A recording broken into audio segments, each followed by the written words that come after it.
The Thebans fought desperately, fearing for their homes, wives, and children. The battle went on for some time and it was in doubt. However, Alexander sent his reserves and the situation started to improve. Despite the Thebans' valiant struggle, however, Alexander noticed that a unit of their guard had abandoned one of the gates. It is said that he sent Perdiccas' troops, which is another general of Alexander, okay, to enter and penetrate the city into the city itself. At this point, realizing that the fight for the city walls was a lost cause, the Thebans retreated and began their final battle within the city itself. It was around this time that Philotas and his garrison broke out of the citadel and began fighting the battle as well. Alexander punished the Thebans severely for their rebellion, wishing to send a message to other Greek states. He had the 30,000 Thebans not killed in the fighting sold into slavery. The city itself was burnt to the ground. So he won many strongholds. He slew many kings. Yeah. Okay. What he said, he sold the rest into slavery. Yeah. 30,000 Thebans not killed in the fighting. He sold them into slavery, and then he burnt the whole entire city to the ground. Didn't he also, when he conquered a nation, didn't he have their army fight for him? Yeah, that was another nation. Yeah. So did that? I forget the name of that one. Okay. Because I counted that somewhere within the research. He made a league with them. The Romans did the same thing. Yeah, they did the same thing. Down in the Maccabees. Yeah, hell yeah. Fucking devils. Alright. Next one, yep, I got that on mine, so I don't need this no more. 1 second. The next one is the siege of Halicarnassus. I'm not gonna read too much into this. Like I got exactly what I want to read here. So I'm just gonna read. It says it's another battle. He made many wars, so we gotta go into these wars. And he took many strongholds. When you're taking a stronghold, you laying a siege to it, right? So this is the siege of Halicarnassus. Was fought to Alexander the Great in the Achaemenid Persian Empire. So we got he defeated King Glaucus, Plurius, Clytius the Dardanian, another king, Smurus. He defeated all these different kings. The siege of Halicarnassus was fought between Alexander the Great and the Achaemenid Persian Empire in 334 BC. And another thing I would want to do in post-production is a video that I found on YouTube, right? And it's called Alexander's like conquest by month. It's like a minute and some change long. It tells you like every conquest he made within like every month of his rule. So you got the map right there, and it'll show a certain part of the map be colored like in red as he conquered it, and on the side of the screen it tells you the battle. So it's like it'll go like this, you know, like simultaneously seeing, you know what I'm saying, the name of the battle, the year it took place. It gives you information about it, and it gives you the land that happened. And then as you go on, you start to see the whole empire become covered. You know what I'm saying? Yeah. You know, took over most of the known world. That was a war that was known to the Greeks. Most of the world known to the Greeks. It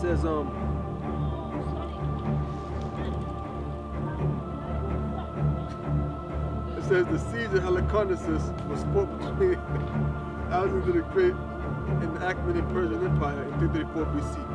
Alexander, who had no navy, was constantly being threatened by the Persian navy. It continuously typing command of the sea. I don't think I got that up here. Command of the sea on Wikipedia. Eventually, the Persian fleet sailed to Halicarnassus in order to establish a new defense. Ada of Caria, the former queen of Halicarnassus, had been driven from her throne by her younger brother, Pixodarus of Caria. When Pixodarus died, Darius had appointed Arantobates satrap of Caria. A satrap was like a governor. So Ada of Caria, her brother Pixodarus had driven her from the throne. And when Pixodarus died, because she was from I think she was from the Hecmanoid dynasty, I believe it was. But you'll find out that her brother Pixodarus had driven her forth from the throne, and then after that, Darius had appointed Arantobates the satrap, the governor of Caria, like a king, a ruler. Like when the scripture tells you, different kings will fight against Yahushua when you come back. Yeah. It don't mean Obama's not a king. The presidents aren't kings. People ain't going around calling themselves kings now. I mean, it means like the rulers of them countries. Back then they called them kings. Today they call them presidents. Right. Or they might call them prime ministers and things of that nature. He just mentioned it in the title that John the Revelator mentioned it, and the title that he knew it of past. Like it says, you're gonna bind their kings and nobles and feathers and irons. Today they might call a noble could be a senator, a noble could be a governor. or we might even refer to them as kings. They're just rulers. That's why I'm mentioning that. Because Oronto-Base wasn't necessarily a king, he was a satrap, meaning he was a governor of Caria, which included Halicarnassus in its jurisdiction. On the approach of Alexander in 334 BC, Ada, who was in possession of the fortress of Alinda, surrendered the fortress to him. You got something? Yeah, I got something real quick. Going with you talking about. Yep. This is going into how the Romans, they didn't call themselves kings, and this is where basically the presidents came from. This is Good scripture. First Maccabees 8 and 14. Yep. Yet for all this, none of them wore a crown or were clothed in purple to be magnified thereby. Moreover, see that? Go ahead. Moreover, they all made for themselves a senate house. You know what that is. But you had Caesar, which Caesar means king, Right. and that became like a title that was known, but none of them was really saying that. You know what I'm saying? They had consuls, you know. Go ahead. It says, moreover, they had the Senate, like you just read. Yep. They had made for themselves a senate house, wherein 320 men sat in council daily, consulting always for the people, to the end that they might be well ordered. And they committed their government to one man every year, the president, who ruled over them, who ruled over all their countries, and that all were obedient to that one, and that there was neither envy nor emulations among them. See that? That's where the United States get their government from today. Right. We'll start off with the Roman Empire, man. Yeah. It's Roman Empire all over again. Yeah, this is Rome all over again. It's Rome all over again. You know? Rome never really fell, man. You know, it was down, but it's back as America. That's man. why the scripture tell you the beast that was and is not and Right. yet is. Right. Because it was. Because why? When John saw that beast, at that time, the beast that was, that's talking about the Roman Empire. Right. Now, at that time of John, the Roman Empire is still in power. But eventually the Roman Empire was going to fall. That's why it said the beast that was, Right. meaning past. Right. And it says that was and is not because it wasn't in power. It was Right. the time because the time it was coming it was going to fall.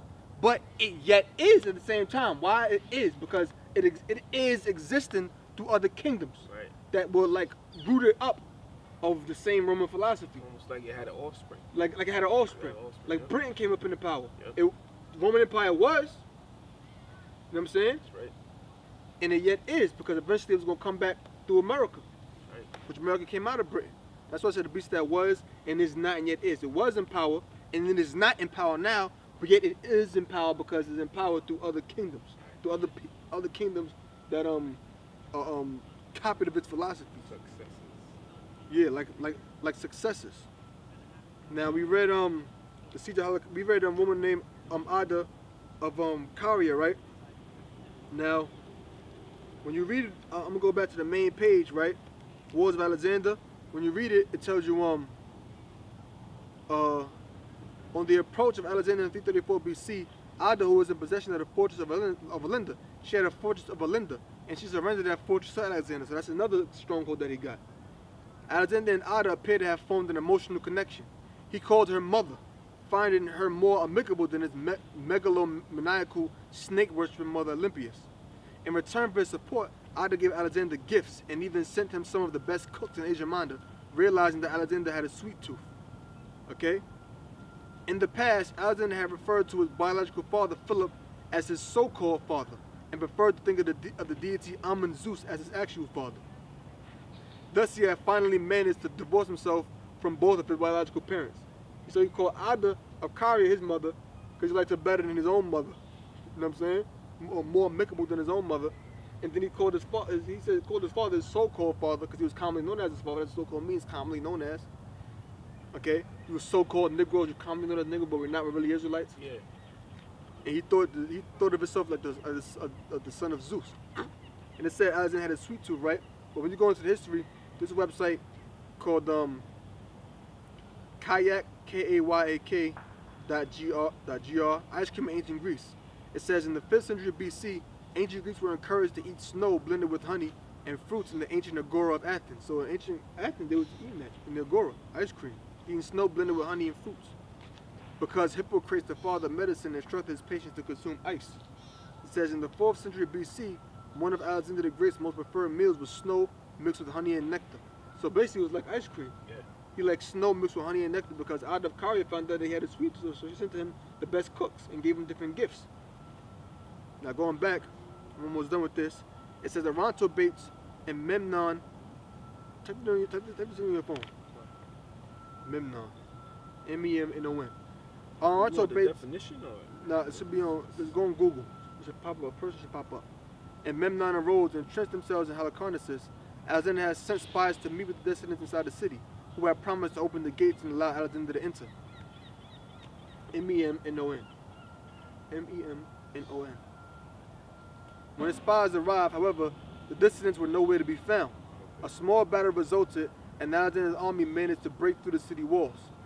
You got something? Nah. Type in Memnon of Rhodes. Did that pop up? Memnon of Rhodes? Memnon of Rhodes. Memnon, however, now deployed his catapults, and Alexander's army fell back. Memnon then deployed his infantry. Get it? What that say? Memnon of Rhodes was a commander of the Greek mercenaries in the service of the Persian king Darius III when Alexander the Great of Macedonia invaded Persia. There you go. It says, Memnon then deployed. You got some scriptures for me, right? Yeah. Alright. Memnon then deployed his infantry, and shortly before Alexander would have received his first and only defeat, his infantry managed to break through the city walls. So Alexander was about to lose. He was almost about to lose. His first and only fight, he was really about to lose. He was really about to lose. But right before that happened, the Most High spiritually intervened. And give me the book of Psalms 139, stuff on the top. Memnon then deployed his infantry, and shortly before Alexander would have received his first and only defeat, his infantry managed to break through the city walls. Right before he would have been defeated, his infantry managed to break through them city walls, surprising the Persian forces. Now, if you pay attention to the show, notice we bring every couple minutes we bring out a scripture, because this is mainly like a history. We obviously bring out scriptures, but it's mainly like a history show. And really, when you get into it, we're breaking the scripture down. We read verse 1, then verse 2, and we're breaking it down. So that's really the scripture right there. You know what I'm saying? It's like if I was do a show, I'd be doing a show on Daniel the 8th chapter. You might be on 1, 2, 3 verses. It might be 6 parts. Yeah. You might bring in a couple scriptures every 5, 7 minutes. You know what I'm saying? Because you bring out so much history, you can understand it. And that's why sometimes, you got to jump around. Yeah, you got to jump around. If you sit here and break one book down, man, we'll be here till next week. Yeah. You know what I'm saying?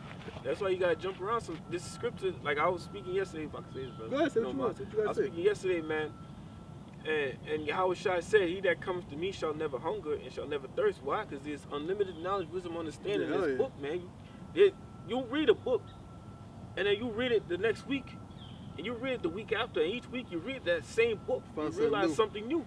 Yeah. You realize how to break down something because each book leads you to another precept, man. Yeah. You got that. That's true. Hey, man, you said it, brother. You said it. It says, surprising the Persian forces. Memnon, realizing the city was lost, set fire to it and withdrew his army. A strong wind caused the fire to destroy much of the city. It says, Alexander committed the government of Caria to Ada. He then gave the government to Ada, and she in return formally adopted Alexander as her son, ensuring that the rule of Caria passed unconditionally to him upon her eventual death. So he gave it, you had his back, you had his land, all right? I'm giving the government of Caria to you, Ada. And now she formally adopts Alexander as her son, so that when she dies, the rule could pass on to him. Check that out. During the husband's satrapy, Ada had been loved by the people of Caria. By putting Ada, who felt very favorably towards Alexander, on the throne, he ensured that the government of Caria, as well as its people, remained loyal to Alexander. See? Check that out. All right. You got some? Yeah, bring it up. Psalms 139:1. It's the reason why I want this brother to bring the scripture out. Go ahead. O Lord, thou hast searched me and known me. Thou knowest my down sitting and my uprising. Thou understandest. He knows your down sitting and uprising. The Most High knows all your movements. Okay? He knows your down sitting. He knows your uprising. He knows all your movements. So the reason why I wanted the brother to bring that out, because when you read about the siege of Halicarnassus, it mentions what? It mentions that Memnon deployed his infantry, and he deployed his catapults, and Alexander's army fell back.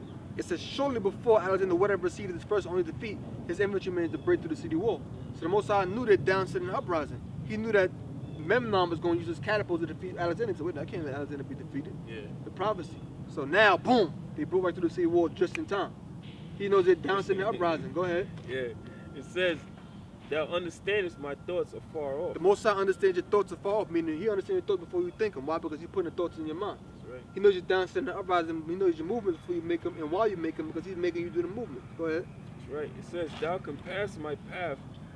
It's like it. Thou compassest my path and my lying down. He can pass if you're passing, you're lying down. I mean, what? The Most High is omnipresent. What does that mean? Meaning he's everywhere. Okay? Go ahead. And are acquainted with all my thoughts, with all my ways. He's acquainted with all your ways. Acquainted means familiar. He's familiar with everything you do. He knows what you do normally at 2 p.m. every Thursday afternoon. Yeah. He knows everything you do 2 p.m. on Thursdays afternoon. He knows you eat ice cream after work. You know what I'm saying? He knows every break you go to the store and you buy a blueberry smoothie. You know what I'm saying? He knows everything you do. And in that last battle we mentioned, Memnon, he was a Greek mercenary that was on the Persian side. And he devised a plan to attack Alexander, because he mentioned him too. So that's Smurus, I believe the name was Smurus, that was one king. King Glaucus was another king. Cletus the Dardanian was another king. Plurius was another king. These are all different kings of different tribes that Alexander defeated. And there's way more battles, way more kings. But we're not going to get into that due to the interest of time. Which really, we don't got to get too deep in every one of these battles. All we got to do is read the names of the battles and read the king, which is what we're going to do now. There's another battle. I can't find the king on the page, but I'm just going to read the battle. Okay? This is Battle of the Granicus. The Battle of the Granicus River in May 334 BC was the first of 3 major battles fought between Alexander the Great and the Persian Empire. Fought in northwestern Asia Minor near the site of Troy, it was here that Alexander defeated the forces of the Persian satraps of Asia Minor, including a large force of Greek mercenaries led by Memnon of Rhodes. So it says it was fought in northwestern Asia Minor, near the site of Troy. That's where Alexander defeated the forces of Persian satraps, the Persian governors. So those are all like different kings, different rulers. Because government means to rule. Right. Those are all different governors, different kings. Like we mentioned before, because to say king, it don't mean king that, king this, Yeah. king. You gotta have that as your name right before you, man. You know what I'm saying? Right. King is just a title, a common title that was used back then. So, czars. Like Czar, you know what I'm Caesar. saying? Yeah. With the Czar and the Caesar, like the same thing. It's the same thing. It's a king. He's a king. Same thing with a fucking president. But then they go around saying, I'm the king. Like Barack Obama, basically a king. He's a king. That's all. So don't get perplexed, because this is governor or satraps and not king.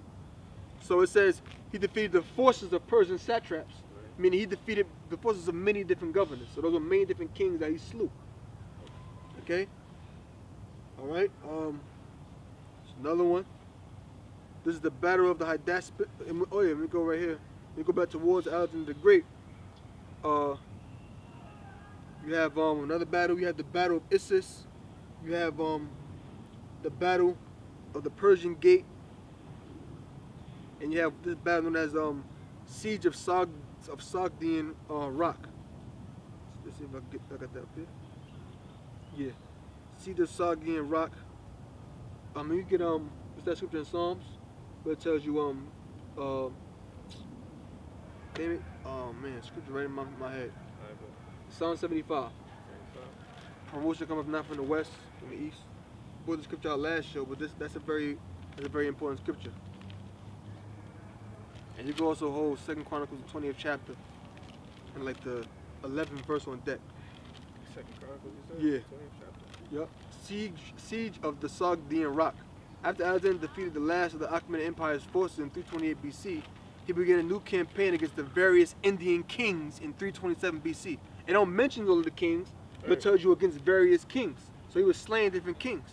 He wanted to conquer the entire known world, which in Alexander's day ended on the eastern end of India. Greeks of Alexander's day knew nothing of China or any other lands east of India, excuse me. The siege of the Sogdian Rock, a fortress located of Bactria and Sogdiana, occurred in 327 BC. Oxyarchus of Bactria, what type of Oxyarchus? Go ahead, huh? Might as well just bring this out since you said that. Because he wanted to conquer the whole known earth. It's Habakkuk 2 verse 5. Yep. Yea, also because he transgressed by wine, He's a proud man, neither keepeth at home. Yeah, he ain't keep at home, man. He's fucking devil on every goddamn thing. Ask Alexander for your ass. That's right. Neither keep it at home. You know how to nigga stay your ass in Macedon. Yeah, What you going all over the world for, man? Leave them people alone. You know what I'm saying? Go ahead, man. It says who Couldn't stay enlargeth, his ass in Macedon, boy. That's why his ass got sick. Yeah. who enlargeth his desire is hell, and The grave, everywhere he goes, killing people. Yep. And is as death, and cannot be satisfied. These devils can't be satisfied. Right. Conquer Persia, yeah. What's next? Now we're gonna go to all out India. Mess with them Punjabis over there. We're gonna go to Punjab, India, and mess with them. All over the goddamn planet, man. Leave these fucking people alone, man. Right. God damn. You know what I'm saying? But he had to do that because that was prophecy. Right. That's, you know, he said he got in the movie, you know, he fell in love with a Persian dude and shit. Fucking queer. You know, Faggot. this dude was a faggot, man. All right, I got some more on that too. Persian probably set that up on him, man. You know, found a faggot with some kind of illness or something, cleaned him up a little bit and sent him in his chamber, man. Yo, man, I don't even think about that shit. Yeah, it's keep reading, man. some sick shit, man. It says, who enlargeth his desire is hell, and cannot be and is as death, and cannot be satisfied, but gathereth unto him all nations, and heapeth unto him all people. That's him. He gathered all nations. He brought to all people. Now, you read Oxyarchus. It says, was a Sogdian. This is Wikipedia. It says, was a Sogdian nobleman of Bactria. So he was a nobleman, like a king. So going back, it says, Oxyarchus of Bactria had sent his wife and daughters, one of whom was Roxana, to take refuge in the fortress of the siege of the Sogdian rock, and it was thought to be impregnable. And if I do I got the Sogdian rock up here? Let's see if real quick. I should have it up here. Yep, Sogdian rock, or rock of Ariamazes, a fortress located of Bactria. A fortress is what? Something that you take siege. Was captured by the forces of Alexander the Great in the spring of 327 BC. You read down, background. Oxyarchus of Bactria had sent his wife and daughters, one of whom was Roxana, to take refuge in the fortress, as it was thought to be impregnable and was provisioned for a long siege. When Alexander asked the defenders to surrender, they refused, telling him that he would need men with wings to capture it. So Alexander said, surrender unto me, you Sogdian. And they said, you're going to need men with wings to capture this fortress. So they really thought that they couldn't be taken down. The siege, Alexander asked for volunteers. Give me the book of Obadiah. I got Obadiah too. Probably lift it up, hold that on deck.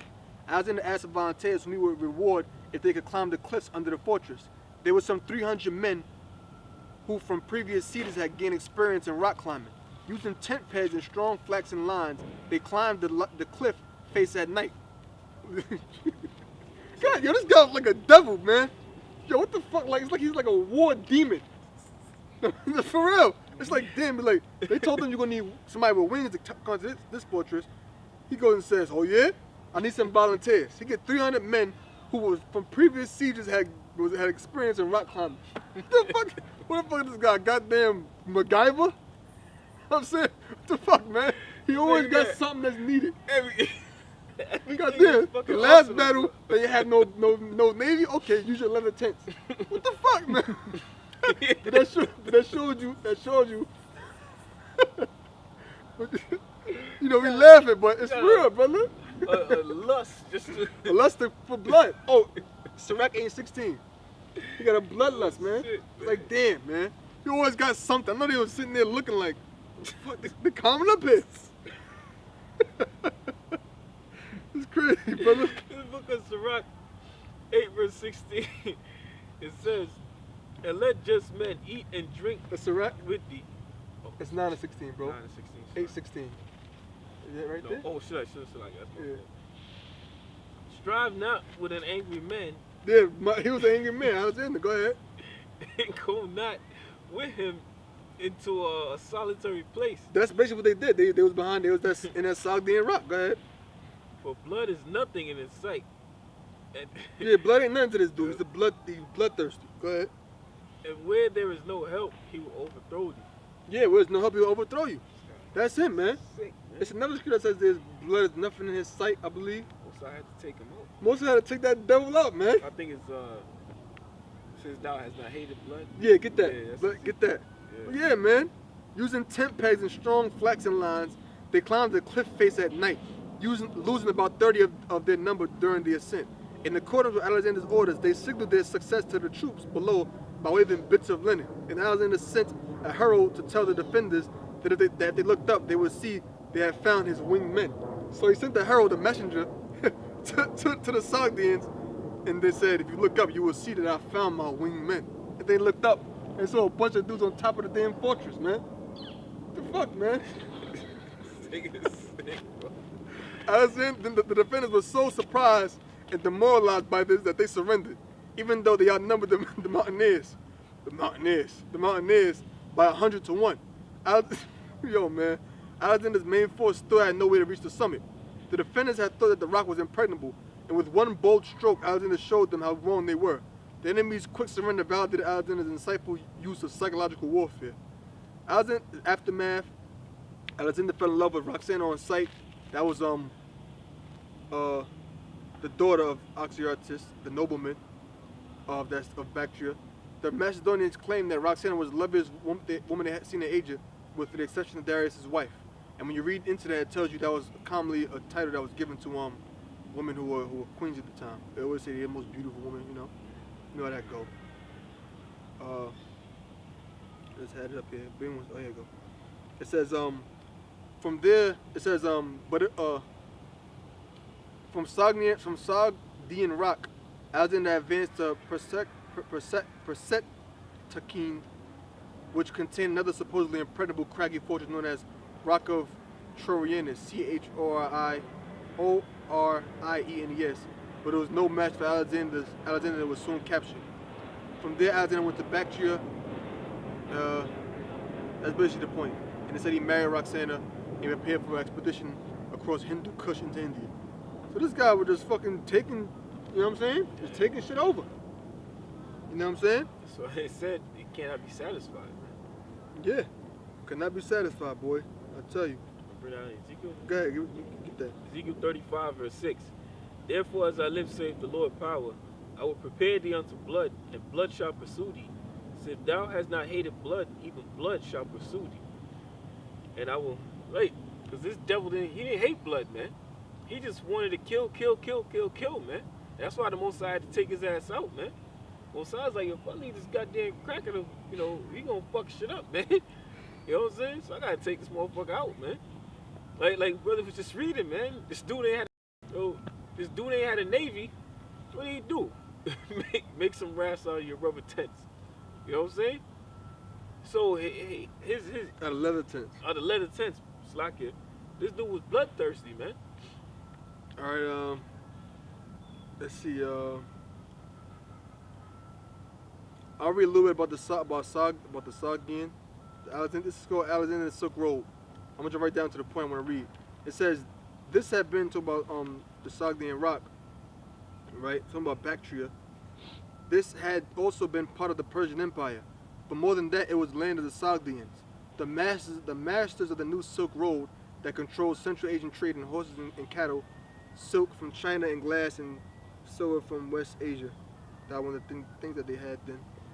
And I'll read two more.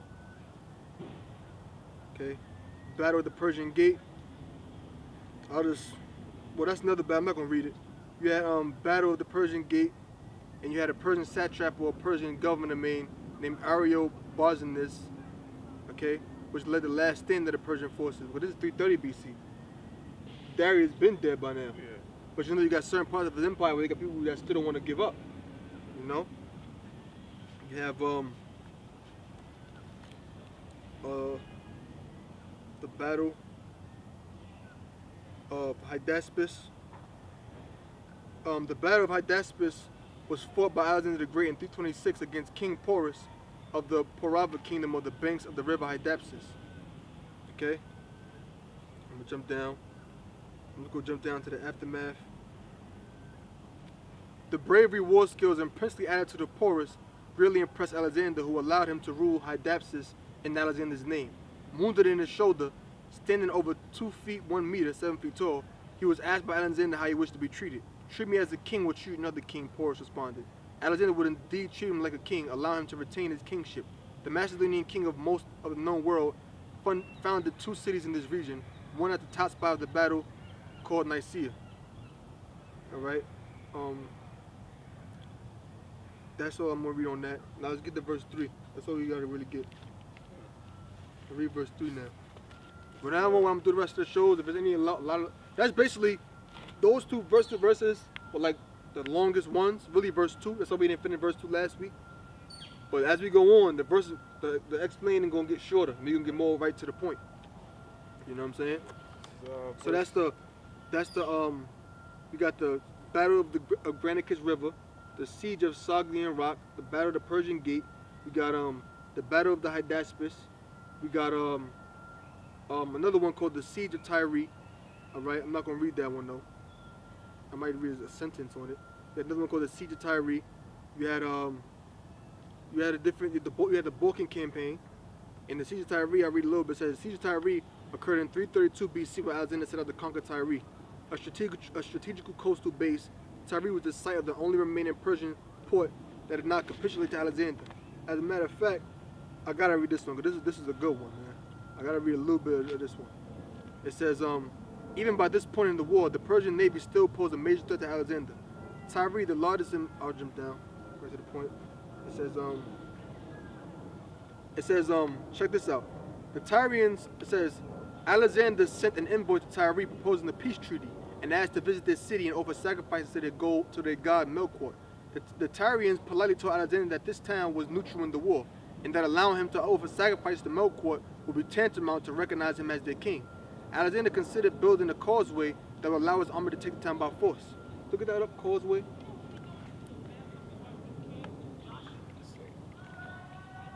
I don't got it first. Causeway. Causeway? Yeah. Like cause, like because. Way, like away. Causeway. After I got you go to causeway, it says causeway. In modern usage, a causeway is a road or railway atop an embankment, usually across a broad body of water or wetland. So a causeway is like a road or railway, usually across the body of water or wetland. You know, dickhead kids, let's go over and, you know, fucking demons, man. Motherfuckers better not come past this camera with that shit, man. Continuing on, it says, he said, we're gonna build a causeway, we're gonna build a road to take this town by force. His engineers didn't believe it would be possible to successfully build such a massive structure, and so Alexander sent peace envoys once more to propose an alliance. The Tyrians believed this to be a sign of weakness, and so they killed the envoys and threw their bodies over the city wall. So Alexander said, I'm going to send peace envoys to propose an alliance between us and the people of Tyre. And they said no. Mind you, Alexander wanted to build a roadway to go and take the city by force. But they said, his engineer said that wouldn't be possible. I don't think that would be possible. So it said, after they killed his envoys, his peace envoys, he said the descent caused against Alexander's plans to take the city by force disappeared, and his engineers began to design the structure. Alexander began with an engineering feat that shows the true extent of his brilliance. He could not attack the city from the sea. He built a kilometer-long causeway stretching out to the island on a natural land bridge no more than 2 meters deep. Alexander then constructed 2 towers 150 feet high and moved them to the end of the causeway. The Tyrians quickly devised a counterattack. They used an old horse transport ship, filling it with dry branches, pitch, sulfur, and various other combustibles. They then lit it on fire, creating what we might call a primitive form of napalm, and ran it up into the causeway. The fire spread quickly and go from the towers. All right, and it says this convinced Alexander that he wasn't able to take Tyre without a navy. Fate soon provided him with one. Fate didn't provide him one. The Most High provided him with one. Yep. Presently, the Persian navy returned to find their home cities under Alexander's control. So the Persian navy had just returned from their home to find their cities under Alexander's control. Since their allegiance was to their city, they were therefore Alexander's. Now, and he now had 80 ships. This coincided with the arrival of another 120 from Cyprus. So a bunch of ships, the Most High just brought ships out of nowhere. Ships started popping up out of nowhere. Mosai gave him what he They needed. returned home. Mosai gave him what he needed. Yep. You know what I'm saying? It says, this coincided with the arrival of another 120 from Cyprus, which had heard of his victories and wished to join him. Alexander then sailed on Tyre and quickly blockaded both ports with his superior numbers. And it eventually tells you, Alexander destroyed them, took them down. Yeah. Go ahead. You got guys that might say, oh, so the Mosai, you know, them black conscious nigga, oh, so the Mosai was helping the white man. No, nigga. The Mosai was basically fulfilling prophecy, man. Yeah. Doing what he needed to do, fulfill the prophecy, man. The That's Mosai, all. it wasn't for Alexander's benefits. It wasn't like I love Yeah. Alexander, man. I love you, You know? man. It wasn't like that. He did help him, Yeah. but it wasn't like how the conscience or nigga Yeah. would say. So he loved the white man. No, nigga. He used Alex. He rose him up. Used it. He's nothing more than Yeah. the tools of the Most High. The wicked which is that sword. Psalm 17 chapter. And after that, we're gonna go on to the next part of this lesson. And we're gonna close at the end of that next verse. But we'll finish that in like a couple minutes. That's a short one. Okay, Psalm 17, verse, let me see. Is this 17 and 13, I believe. 17 and 11. The wicked which is that sword. Yeah, right here, 13. Psalm 17 and 13. Oh Lord, disappoint him, cast him down, deliver my soul from the wicked, which is thy sword. That's him. He's the sword. Most High wielded him like a sword. And get that scripture in Isaiah the 10th chapter too. But it tells you try to axe boasteth against him that wieldeth it. And now you're getting there. I'm gonna read the next verse. This is first book of Maccabees 1 and 3. So we just read 1 and 2. Siege of Tyre. I'm not gonna read all of them, quote all of them again. You know, but you got it. Siege of Tyre, Battleground River, Siege of the Sogdian Rock, and so forth. Continuing on, this is verse 3. It says, first book of Maccabees 1 and 3, it says, and went through the ends of the earth and took spoils from many nations. So he went through the ends of the earth, all different parts of the world, and he took spoils from many nations. Okay? Let's read some of those spoils that he took. You got the scripture on deck? All right, hold that down. And hold 21 and 26. You read that before, Proverbs 21 and 26. This let's see, this is when Alexander went to Egypt. This is touregypt.net. You should all be seeing it in post-production real well. It says, the second paragraph, with this reputation going before him, Alexander was met by Egypt's Persian governor Mazacus with no armed forces and with no likelihood of any assistance following the defeated Darius' swift departure back to Persia. Mazacus simply handed over the treasury's 800 talents and all the royal furniture. So he handed over the treasury's 800 talents and royal furniture. Because he said what? He took many spoils. That's a spoil, right? What other spoil he took? This is something called this Livius.org. Alexander sacks Persepolis. All right. Let's see. I don't want to. I'll read. I'm gonna jump down to where we should be able to get to. All right. As for Persepolis, the capital of the Persian kingdom, Alexander described it to the Macedonians as their worst enemy among the cities of Asia, and he gave it over to the soldiers to plunder, with the exception of the royal palace. It was the wealthiest city under the sun, and the private houses had been filled for a long time with riches of every kind. The Macedonians rushed into it, killing all the men and plundering the houses, which were numerous and full of furniture and precious objects of every kind. Here much silver was carried off and no little gold, and many expensive dresses embroidered with purple or with gold fell as prizes to the victors. Read that. He covered it greedily. Which one? Proverbs 21 and 21 and 26. Proverbs 21 and 26. He covered greedily all the day long, but the righteous giveth and spareth not. Yeah, the righteous give him and spareth not. I'll give you this. Take some of this back. Yeah. The righteous don't do that. The righteous does that. They give. Excuse me. They say it again. The righteous giveth and spareth not. The righteous say, all right, well, I'm gonna give you this and hold this back. No, the righteous give you what you got to get. But Esau, he covered him greedy all the day long. But the royal palace, we're reading that now. But the royal palace, famed throughout the inhabited world, had been condemned to the indignity of total destruction. The Macedonians spent the whole day in pillage, but still could not satisfy their inexhaustible greed. Covered them greedy all day long. They spent the whole day pillaging. As for the women, they dragged them away and forcibly with their jewels, treating as slaves the whole group of captives. Okay? As Persepolis has surpassed all other cities in prosperity, so she now exceeded them in misfortune. That's what happened to America. Okay? There's more information here, but that's really, all we need to get. Yeah. Alexander went up to the citadel and took possession of treasures stored there. They were full of gold and silver with the accumulation of revenue from Cyrus, the first king of the Persians. Down to that time, reckoning gold in terms of silver, 2,500 tons were found there. Alexander wanted to take part of the money with him for the expenses of war and to deposit the rest at Susa under close guard. From Babylon, Mesopotamia, and Susa, he sent a crowd of mules, partly pack and partly draw animals, as well as 3,000 dromedaries. And with these, he had all the treasure conveyed to the chosen places. 3,000 camels, man. He was very hostile to the local people and did not trust them and wished to destroy Persepolis utterly. Okay? And eventually what happened, the city of Persepolis was burned. If I'm not mistaken, it was set fire to. Yeah, it was set fire to the royal palace. And it's jumped down to it, it says, one of the women present declared that it would be Alexander's greatest achievement in Asia to join in their procession and set fire to the royal palace, allowing women's hands to destroy in an instant what had been the pride of the Persians. That's embarrassing. Okay, read Maccabees 3, verse 1 and 3. First Maccabees 1 verse 3. And went through the ends of the earth and took spoils of many nations. That's a spoil. We took spoils. There's more on that we can get, but we're not going to read no more on that. That's basically the main point that we had to get. It's a little more on that one, but that's basically the point that we need to get. Go ahead. Took spoils of many nations. Right. Persepolis is one, for example. Egypt was another.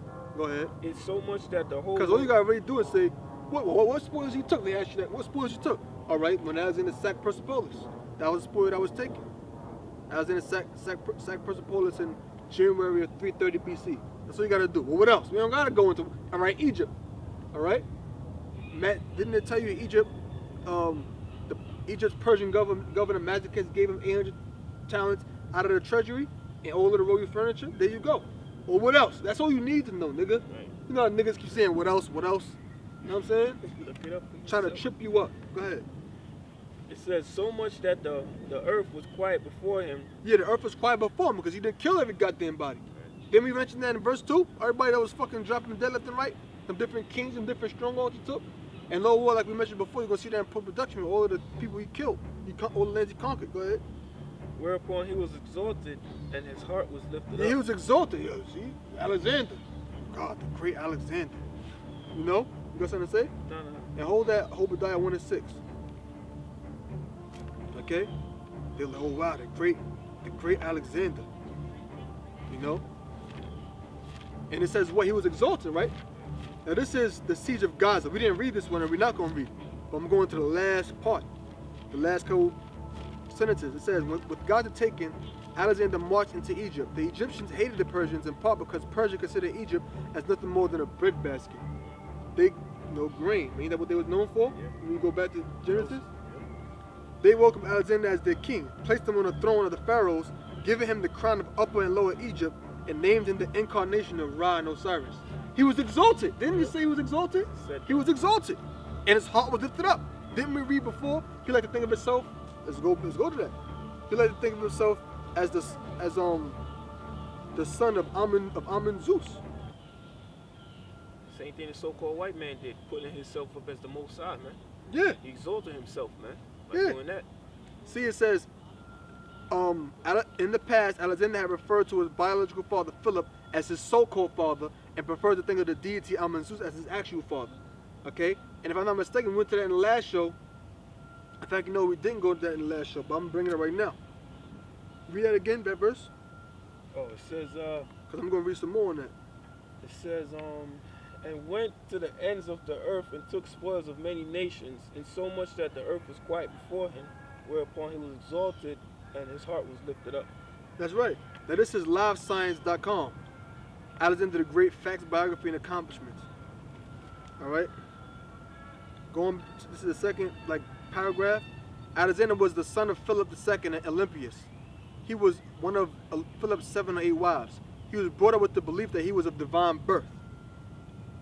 All right. From his earliest days, Olympias had encouraged him to believe that he was a descendant of heroes and not gods. I'm sorry, a descendant of heroes and gods. Nothing he had accomplished would have discouraged this belief, because he destroyed every damn body. He killed everybody. Of course, he's gonna be proud. He's like, yo, man, I'm that dude, so to speak. Read that, Obadiah. Nobody can take me down. Nobody can take me down. Obadiah 1 and 6. You can break it down. How are the things of Esau searched? Wait, you say 1 and 6. When it says his pride, how lifted up. Okay, let's see. Yeah, it's always them simple ones, man. Yeah, you know. You know what I'm saying? Basic scriptures you Probably forget. like try like 1 and 10. 1 and, nah, for that balance against that brother. It tells you right there, verse 3. Okay, Obadiah 1 and 3. The pride of thine heart has deceived thee, thou that dwellest in the clefts of the rock. Just like we was talking about earlier when we was driving up, brother. Like when you look around you see all these tall buildings, man. Esau built those things because it's in his spirit, it reminds him of the caves, man. And now it says, the pride of thine heart have deceived you, right? This devil rules the world. Yeah, and Alexander, same thing. He was ruling. Nobody took him down. He defeated countless armies, countless kings. So in his mind, it's like, yo, fuck it, man. I am king, man. I'm the great. I'm God. I'm God, man. And the same thing happened in you're a goddamn faggot. Was it the book of Acts with what's this guy named Herod? Yep. When they exalted him, and Bring guess it what? out, The bro. Most High killed his ass, man. Bring it out. You know, Bring it the out. Most High they exalted him and made him king, and they say this man is a god. And he was killed because they didn't give God the glory. They didn't give the Most High the glory. Yep. And this man didn't the Egyptians made him their god? Yeah, they said he's the incarnation of Amun of Right. Ra and Ra and Osiris. And what did the Most High do? The Most High killed his ass. Killed man. his ass, and You he know? started to believe it. Right. We got something else for you. This is Alexander the Great on Ancient History Encyclopedia, right? So we like going into stuff like this, man. You know. All right. It says check this out. I'm gonna jump right down to the point. While it is clear that his father had a great impact on him, Alexander himself chose to see his success as ordained by divine forces. He called himself the son of Zeus, and so claimed the status of a demigod, linking his bloodline to his favorite heroes of antiquity, Achilles and Heracles, okay, which is Hercules, and modeling his behavior after this. He started walking around, Yeah. you know what I'm saying, like Hercules and shit. And as a matter of fact, remember Alexander had the leopard skin on him? When you read the history of Hercules, he was said to have defeated the Nemean lion and wore the thing on him, the lion's fur on him. The lion's mane. The lion's mane, you know, the lion's fur. Alexander thought it was Hercules. That's why he did the same. That's why he did it. It was Hercules. Let me go into the history. Carbon copy of Samson. Yeah, that's what it was. That's all Hercules was, man. And he was a faggot too. They made him into a faggot. You read him, you go into the history. Anything Esau touches Turns gay. turns gay, man. Wicked. Which is wicked. Crackers is curved to the left. Yeah. This belief in his divinity was instilled in him by Olympias, who also told him that he was of a virgin birth, as she had been miraculously impregnated by Zeus himself. His birth was associated with great signs and wonders, so there's a bright star gleaming over Macedonia that night at the destruction of the temple of Artemis in Ephesus. So that's the kind of shit he was told growing up. Right. You know, his pride was Through the roof. Chain. Said, now check this out. This was a proud dude. That's why I said he was exalted and his heart was lifted up. He was exalted. You know what I'm saying? He was exalted. Now, something else here.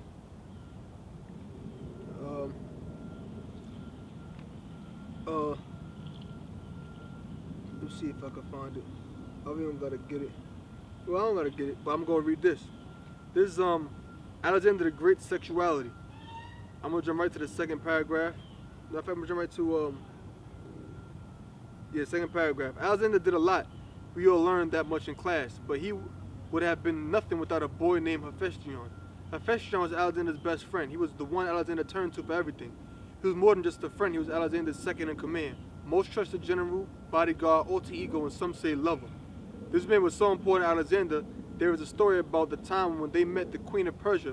The queen went to kneel at Alexander's feet to beg for her life, and knelt in front of the taller, more beautiful of the two men in front of her. She mistook Hephaestion for Alexander. Upon being told that she was kneeling before Hephaestion, she tried to apologize, but Alexander smiled and told her not to worry, for he too was Alexander. Aristotle, the boy's teacher, describes the friendship as one soul abiding in two bodies, and so it was. Like how David and Jonathan, but that ain't no fucking faggot relationship, you fucking goddamn demons, man. Oh, he loved him, his love surpassed love woman. Well, first of all, read the scripture, they risked their life for one another. What did Howard Shah say? There's no love that greater than if a man is down his life for his friend. That love surpasses love of woman. That don't fucking mean they was homosexuals, you dumbasses. Same Come on, shit. man. You know, you got your left hand man in the hood. You niggas do that shit. Yeah. Give him a dap. Y'all love you, my nigga. Be cool, alright? It's the same shit, man. The But fuck, on man? a righteous level, man. Exactly. Yo. It's a different kind of fucking love you got for your mother, like for your woman, your kids, brothers. It's different kinds, man. Right. And then in the name of the object, Exactly, brother. I love them sneakers. You love your woman. Do you feel that same love for your mother? You No, don't, right? nigga. It's totally You different. Like bro stupid. says, love comes in different forms, man. Fuckers is retarded. They always see that. Niggas is so fucking stupid. Calling the fetish on love of Alexander is not 100% correct. I'm gonna jump down. It says Alexander had 2 wives. One he loved, the other was for power. Remember he mentioned he married Roxanne, I believe, we just mentioned that? Yeah, Roxanne. And had a few children, none that survived past the age of 13. There are also some records that show that he may have had a mistress or 2. Alexander is noted for saying, "Sex and sleep alone make me aware that I am mortal." So he thought he was like a god. If I have to have sex and sleep, that's the only thing that reminds me if I'm mortal. Because everything else about him, he looked at it like it was a godlike. And when you read on, it tells you he didn't like being aware that he was mortal. All his life was spent making sure he would be a god in the afterlife, and Egypt held him as a god even before his death. We went into that. Thus he didn't sleep with people often. There is a story about his parents buying the most expensive prostitute in the land, and even then he refused. His father also had a large impact on Alexander's sexuality. King Philip slept with a ton of women and a number of men. He was a fucking faggot, Philip. He ain't fooling us. You know what I'm saying? Alright, that's basically, I think there's one more thing. I want to jump, this is the same website, tourofegypt.net. I want to jump down, I'll read from here to here, and then we're going to close, because it's 4:11 right now. It says, Alexander says after only a few days crossing the sands, in fact, I'm going to jump further down. Let's get right to the point. It says, and so the myth of Alexander had begun, and gained momentum as tales spread of his supernatural powers, which could summon divine guardians at will. It was also becoming increasingly plausible to those around him that he claimed to be the Son of God himself. His divinity would be confirmed once and for all by consulting the oracle. His need for self-validation, explaining the risk he had taken on the perilous desert march. Because Alexander was going on the desert march. It said Alexander he was going through the northern Sahara, and it says, I'll read a little bit. It said the major oasis of Siwa was also home to the world-renowned oracle of the god Amun. See, an oracle of the god Amun, described in Herodotus' histories, which Alexander, like many of the famous men before him, intended to consult. After only a few days crossing the sands, the party ran out of water and were only saved by a sudden violent rainstorm, interpreted by the expedition historian Caphisthenes as divine intervention. So a rainstorm occurred, that's divine intervention. Their sojourn was then interrupted by one of the regular terrifying sandstorms sweeping from the south to obliterate any recognizable landmarks. And with the track indistinguishable from desert, and the landscape featureless as far as the eye could see, the guides employed for the journey were soon lost. So they were lost. The sandstorm rose up, and they couldn't tell the road from anything else. It was just the road, basically the pathway was indistinguishable. It obliterated any recognizable landmarks.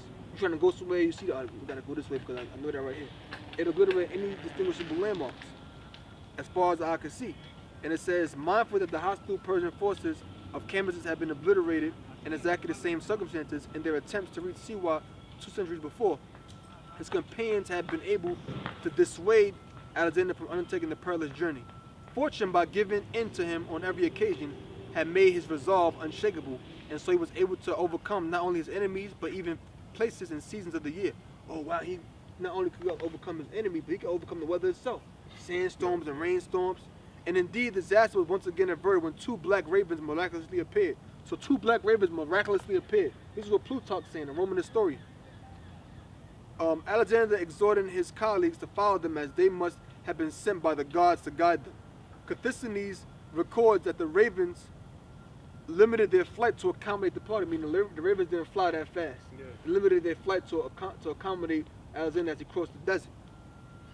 Even calling cawing loudly if their charges deviated from the correct path. So you start going the wrong way, the ravens will make a noise. Or listen, maybe we're going the wrong way, and they'll go back. You know what I'm saying? Ptolemy says that their gods took the form of 2 snakes, and whilst unsure, Arian, which is another historian, a lot of information we brought out was from an ancient historian, Roman historian named Arian, which many scholars cite him as being like one of the best sources, if not the best source of Alexander's history. It says, Arian confessed that I have no doubt, whatever, that he had divine assistance of some kind. That's why it says, so the myth of Alexander had begun. That's what they say. He's like Ra-and-Osiris. Yeah. See, because you might have said, oh, they just said it was Ra-and-Osiris. We give you the history of why they compared him to the god. So, okay, so with that being said, you know, we got to verse 1, verse 2, verse 3. You wanted to at least do verse 4 and 5. Verse 5 is not really much to explain. It's really a couple words. But we got through what we needed to get through. You know, it came out good, right? Yeah, came out good, you know. Hope you brothers learned something. And with that, we're going to say shalom. Take notes, brothers.